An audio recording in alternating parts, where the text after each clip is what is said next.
ஆதியாகமம் அதிகாரம் 24. ஆபிரகாம் வயது சென்ற முதியவனானான். கர்த்தர் ஆபிரகாமை சகல காரியங்களிலும் ஆசீர்வதித்து வந்தார். அப்பொழுது ஆபிரகாம் தன் வீட்டில் உள்ளவர்களில் வயதில் மூத்தவனும் தனக்கு உண்டான எல்லாவற்றிற்கும் அதிகாரியுமாகிய தன் ஊழியக்காரனை நோக்கி, நான் குடியிருக்கிற கானானியருடைய குமாரத்திகளில் நீ என் குமாரனுக்கு பெண் கொள்ளாமல், நீ என் தேசத்துக்கும் என் இனத்தாரிடத்திற்கும் போய் என் குமாரனாகிய ஈசாக்குக்கு பெண் கொள்வேன் என்று வானத்துக்கு தேவனும் பூமிக்கு தேவனுமாகிய கர்த்தர் பேரில் எனக்கு ஆணையிட்டு கொடுக்கும்படிக்கு நீ உன் கையை என் தொடையின் கீழ் வை என்றான். அப்பொழுது அந்த ஊழியக்காரன், அவ்விடத்து பெண் என் பின்னே இந்த தேசத்துக்கு வர மனதில்லாதிருந்தால் நீர் விட்டு வந்த தேசத்திற்கு தானே உம்முடைய குமாரனை மறுபடியும் அழைத்து கொண்டு போக வேண்டுமோ என்று கேட்டான். அதற்கு ஆபிரகாம், நீ என் குமாரனை மறுபடியும் அங்கே அழைத்து கொண்டு போகாதபடி எச்சரிக்கையாயிரு. என்னை என் தகப்பனுடைய வீட்டிலும் என் இனத்தார் இருக்கிற தேசத்திலும் இருந்து அழைத்து வந்தவரும் உன் சந்ததிக்கு இந்த தேசத்தை தருவேன் என்று சொல்லி ஆணையிட்டவருமான வானத்துக்கு தேவனாகிய கர்த்தர், நீ அங்கே இருந்து என் குமாரனுக்கு ஒரு பெண்ணை கொண்டு வரும்படி தம்முடைய தூதனை உனக்கு முன்பாக அனுப்புவார். பெண் உன் பின்னே வர மனதில்லாதிருந்தாளேயாகில் அப்பொழுது நீ இந்த என் ஆணைக்கு நீங்கலாயிருப்பாய். அங்கே மாத்திரம் என் குமாரனை மறுபடியும் அழைத்து கொண்டு போக வேண்டாம் என்றான். அப்பொழுது அந்த ஊழியக்காரன் தன் கையை தன் எஜமானாகிய ஆபிரகாமுடைய தொடையின் கீழ் வைத்து இந்த காரியத்தை குறித்து அவனுக்கு ஆணையிட்டு கொடுத்தான். பின்பு அந்த ஊழியக்காரன் தன் எஜமானுடைய ஒட்டகங்களில் 10 ஒட்டகங்களை தன்னுடனே கொண்டு போனான். தன் எஜமானுடைய சகலவித உச்சிதமான பொருட்களும் அவன் கையில் இருந்தன. அவன் எழுந்து புறப்பட்டு போய் மெசொப்பொத்தோமியாவிலே நாகோருடைய ஊரில் வந்து, ஊருக்கு புறம்பே ஒரு தண்ணீர் துறவண்டையிலே தண்ணீர் மொள்ள ஸ்திரீகள் புறப்படுகிற சாயங்கால வேளையிலே ஒட்டகங்களை மடக்கி தனக்குள்ளே சொல்லிக் கொண்டது என்னவென்றால், என் எஜமானாகிய ஆபிரகாமுக்கு தேவனாயிருக்கிற கர்த்தாவே, இன்றைக்கு நீர் எனக்கு காரியம் சித்திக்க பண்ணி என் எஜமானாகிய ஆபிரகாமுக்கு தயவு செய்தருளும். இதோ நான் இந்த தண்ணீர் துறவண்டையிலே நிற்கிறேன். இந்த ஊராருடைய பெண்கள் தண்ணீர் மொள்ள புறப்பட்டு வருவார்களே.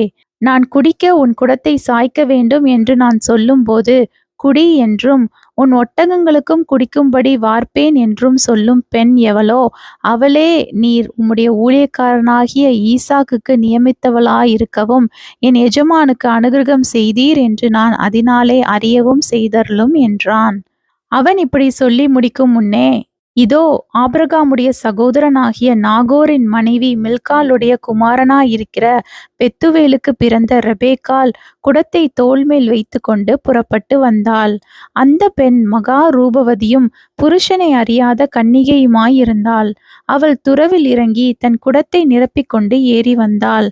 அப்பொழுது அந்த ஊழியக்காரன் அவளுக்கு எதிர்கொண்டோடி, உன் குடத்தில் இருக்கிற தண்ணீரில் கொஞ்சம் குடிக்க தர வேண்டும் என்றான். அதற்கு அவள், குடியும் என் ஆண்டவனே என்று சீக்கிரமாய் குடத்தை தன் கையில் இறக்கி கொண்டு அவனுக்கு குடிக்க கொடுத்தாள். கொடுத்த பின், உம்முடைய ஒட்டகங்களும் குடித்து தீருமட்டும் அவைகளுக்கும் மொண்டு வார்ப்பேன் என்று சொல்லி சீக்கிரமாய் தன் குடத்து தண்ணீரை தொட்டியில் ஊற்றிவிட்டு இன்னும் மொண்டு வர துறவண்டையில் ஓடி அவனுடைய ஒட்டகங்களுக்கெல்லாம் மொண்டு வார்த்தாள். அந்த மனிதன் அவளை குறித்து ஆச்சரியப்பட்டு, கர்த்தர் தன் பிரயாணத்தை வாய்க்க பண்ணினாரோ இல்லையோ என்று அறியும் பொருட்டு மௌனமாயிருந்தான். ஒட்டகங்கள் குடித்து தீர்ந்த பின் அந்த மனிதன் 1/2 சேக்கல் எடையுள்ள பொற்காதணியையும் அவள் கைகளுக்கு 10 சேக்கல் எடை பொன்னுள்ள 2 கடகங்களையும் எடுத்து கொடுத்து, நீ யாருடைய மகள் எனக்கு சொல்ல வேண்டும். நாங்கள் உன் தகப்பன் வீட்டில் ராத்தங்க இடம் உண்டோ என்றான். அதற்கு அவள், நான் நாகோருக்கு மில்காள் பெற்ற குமாரனாகிய பெத்துவேலின் மகள் என்று சொன்னதுமன்றி எங்களிடத்தில் வைக்கோலும் தீவனமும் வேண்டிய மட்டும் இருக்கிறது. ராத்தங்க இடமும் உண்டு என்றாள். அப்பொழுது அந்த மனிதன் தலை குனிந்து கர்த்தரை பணிந்து கொண்டு, என் எஜமானாகிய ஆபிரகாமின் தேவனாயிருக்கிற கர்த்தருக்கு ஸ்தோத்திரம். அவர் தம்முடைய கிருபையையும் தம்முடைய உண்மையையும் என் எஜமானை விட்டு நீக்கவில்லை. நான் பிரயாணம் பண்ணி வருகையில் கர்த்தர் என் எஜமானுடைய சகோதரர் வீட்டுக்கு என்னை அழைத்து கொண்டு வந்தார் என்றான். அந்த பெண் ஓடி இந்த காரியங்களை தன் தாயின் வீட்டிலுள்ளவர்களுக்கு அறிவித்தாள். ரெபேக்காளுக்கு ஒரு சகோதரன் இருந்தான். அவனுக்கு லாபான் என்று பெயர். அந்த லாபான் வெளியே துறவண்டையில் இருந்த அந்த மனிதனிடத்திற்கு ஓடினான். அவன் தன் சகோதரி தரித்திருந்த அந்த காதணியையும் அவள் கைகளில் போட்டிருந்த கடகங்களையும் பார்த்து, இன்னபடி அந்த மனிதன் என்னோடே பேசினார் என்று தன் சகோதரி ரெபேக்காள் சொன்ன வார்த்தைகளை கேட்ட மாத்திரத்தில் அந்த மனிதனிடத்தில் வந்தான். அவன் துறவு அருகே ஒட்டகங்கள் அண்டையில் நின்று கொண்டிருந்தான். அப்பொழுது அவன், கர்த்தரால் ஆசீர்வதிக்கப்பட்டவரே, உள்ளே வாரும். நீர் வெளியே நிற்பானேன்? உமக்கு வீடும் ஒட்டகங்களுக்கு இடமும் ஆயத்தம் பண்ணியிருக்கிறேன் என்றான். அப்பொழுது அந்த மனிதன் வீட்டுக்கு போனான். லாபான் ஒட்டகங்களின் கட்டவிழ்த்து ஒட்டகங்களுக்கு வைக்கோலும் தீவனமும் போட்டு, அவனும் அவனோடே வந்தவர்களும் தங்கள் கால்களை கழுவிக்கொள்ள தண்ணீர் கொடுத்தான். பின்பு அவனுக்கு முன்பாக போஜனம் வைக்கப்பட்டது. அப்பொழுது அவன், நான் வந்த காரியத்தை சொல்லும் முன்னே புசிக்க மாட்டேன் என்றான். அதற்கு அவன், சொல்லும் என்றான். அப்பொழுது அவன், நான் ஆபிரகாமுடைய ஊழியக்காரன். கர்த்தர் என் எஜமானை மிகவும் ஆசீர்வதித்திருக்கிறார். அவர் சீமானாயிருக்கிறார். கர்த்தர் அவருக்கு ஆடு மாடுகளையும் வெள்ளியையும் பொன்னையும் வேலைக்காரரையும் வேலைக்காரிகளையும் ஒட்டகங்களையும் கழுதைகளையும் கொடுத்திருக்கிறார். என் எஜமானுடைய மனைவியாகிய சாராள் முதிர் வயதான போது என் எஜமானுக்கு ஒரு குமாரனை பெற்றாள். அவர் தமக்கு உண்டான யாவையும் அவனுக்கு கொடுத்திருக்கிறார். என் எஜமான் என்னை நோக்கி, நான் குடியிருக்கிற கானான் தேசத்தாருடைய குமாரத்திகளில் நீ என் குமாரனுக்கு பெண் கொள்ளாமல், நீ என் தகப்பன் வீட்டுக்கும் என் இனத்தாரிடத்திற்கும் போய் என் குமாரனுக்கு பெண் கொள்ள வேண்டும் என்று ஆணையிட்டு கொடுக்கும்படி சொன்னார். அப்பொழுது நான் என் எஜமானை நோக்கி, ஒருவேளை அந்த பெண் என் பின்னே வராதே போனாலோ என்று கேட்டதற்கு அவர், நான் வழிபடும் கர்த்தர் உன்னோடே தம்முடைய தூதனை அனுப்பி உன் பிரயாணத்தை வாய்க்க பண்ணுவார். என் இனத்தாரிடத்திலும் என் தகப்பன் வீட்டிலும் நீ என் குமாரனுக்கு பெண் கொள்வாய். நீ என் இனத்தாரிடத்திற்கு போனால் என் ஆணைக்கு நீங்களாயிருப்பாய். அவர்கள் உனக்கு பெண் கொடாமற் போனாலும் நீ என் ஆணைக்கு நீங்களாயிருப்பாய் என்றார். அப்படியே நான் இன்று துறவண்டையிலே வந்து, என் எஜமானாகிய ஆபிரகாமின் தேவனாகிய கர்த்தரே, என் பிரயாணத்தை நீர் இப்பொழுது வாய்க்க பண்ணுவீரானால், இதோ நான் தண்ணீர் துறவண்டையிலே நிற்கிறேன். தண்ணீர் மொள்ள வரப்போகிற கன்னிகையை நான் நோக்கி, உன் குடத்தில் இருக்கிற தண்ணீரில் கொஞ்சம் எனக்கு குடிக்க தரவேண்டும் என்று கேட்கும்போது, நீ குடி என்றும் உன் ஒட்டகங்களுக்கும் மொண்டு வார்ப்பேன் என்றும் சொல்லும் பெண்ணே, கர்த்தர் என் எஜமானுடைய குமாரனுக்கு நியமித்த ஸ்திரீயாக வேண்டும் என்றேன். நான் இதை என் இருதயத்தில் சொல்லி முடிக்கும் முன்னே, இதோ ரெபேக்காள் தன் குடத்தை தோள்மேல் வைத்து கொண்டு புறப்பட்டு வந்து துறவில் இறங்கி போய் தண்ணீர் மொண்டாள். அப்பொழுது நான், எனக்கு குடிக்க தரவேண்டும் என்றேன். அவள் சீக்கிரமாய் தன் தோள் மேலிருந்த குடத்தை இறக்கி, குடியும், உம்முடைய ஒட்டகங்களுக்கும் வார்ப்பேன் என்றாள். நான் குடித்தேன், ஒட்டகங்களுக்கும் வார்த்தாள். அப்பொழுது, நீ யாருடைய மகள் என்று அவளை கேட்டேன். அதற்கு அவள், நான் மில்காள் நாகோருக்கு பெற்ற குமாரனாகிய பெத்துவேலின் மகள் என்றாள். அப்பொழுது அவளுக்கு காதணியையும் அவள் கைகளில் கடகங்களையும் போட்டு தலை குனிந்து கர்த்தரை பணிந்து கொண்டு, நான் என் எஜமானுடைய சகோதரன் குமாரத்தியை அவர் குமாரனுக்கு கொள்ள என்னை நேர்வழியாய் நடத்தி வந்த என் எஜமானாகிய ஆபிரகாமின் தேவனாயிருக்கிற கர்த்தரை ஸ்தோத்தரித்தேன். இப்பொழுதும் நீங்களும் என் எஜமானுக்கு தயையும் உண்மையும் உடையவர்களாய் நடக்க மனதுள்ளவர்களானால் எனக்கு சொல்லுங்கள். இல்லையென்றால் அதையும் எனக்கு சொல்லுங்கள். அப்பொழுது நான் வலதுபுறத்தையாகிலும் இடதுபுறத்தையாகிலும் நோக்கி போவேன் என்றான். அப்பொழுது லாபானும் பெத்துவேலும் பிரதியுத்தரமாக, இந்த காரியம் கர்த்தரால் வந்தது.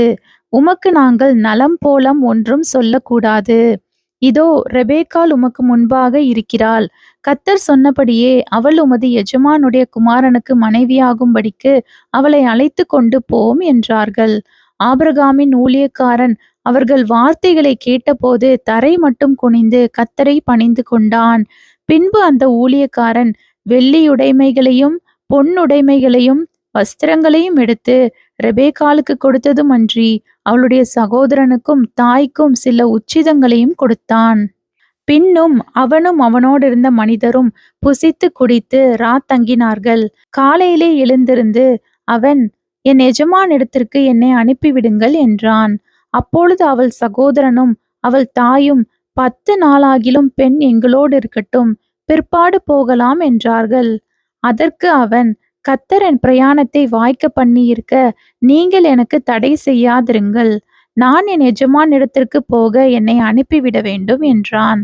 அப்பொழுது அவர்கள் பெண்ணை அழைத்து, அவள் வாய்ப்பிறப்பை கேட்போம் என்று சொல்லி, ரெபெக்காளை அழைத்து, நீ இந்த மனிதனுடனே கூட போகிறாயா என்று கேட்டார்கள். அவள் போகிறேன் என்றாள்.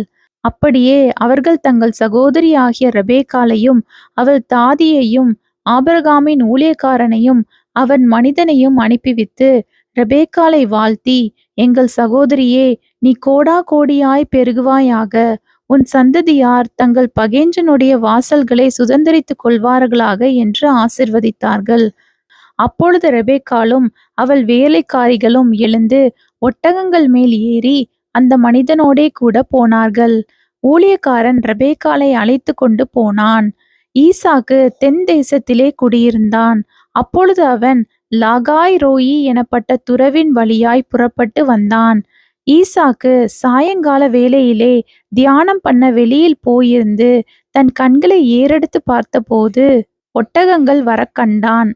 ரெபெக்காளும் தன் கண்களை ஏறெடுத்து ஈசாக்கை கண்டபோது ஊழியக்காரனை நோக்கி, அங்கே வெளியிலே நமக்கு எதிராக நடந்து வருகிற அந்த மனிதன் யார் என்று கேட்டாள். அவர்தான் என் எஜமான் என்று ஊழியக்காரன் சொன்னான். அப்பொழுது அவள் ஒட்டகத்தை விட்டிறங்கி முக்காடிட்டு கொண்டாள். ஊழியக்காரன் தான் செய்த சகல காரியங்களையும் ஈசாக்குக்கு விவரித்து சொன்னான். அப்பொழுது ஈசாக்கு ரெபெக்காளை தன் தாய் சாராளுடைய கூடாரத்திற்கு அழைத்து கொண்டு போய் அவளை தனக்கு மனைவியாக்கி கொண்டு அவளை நேசித்தான். ஈசாக்கு தன் தாய்க்காக கொண்டிருந்த துக்கம் நீங்கி ஆறுதல் அடைந்தான்.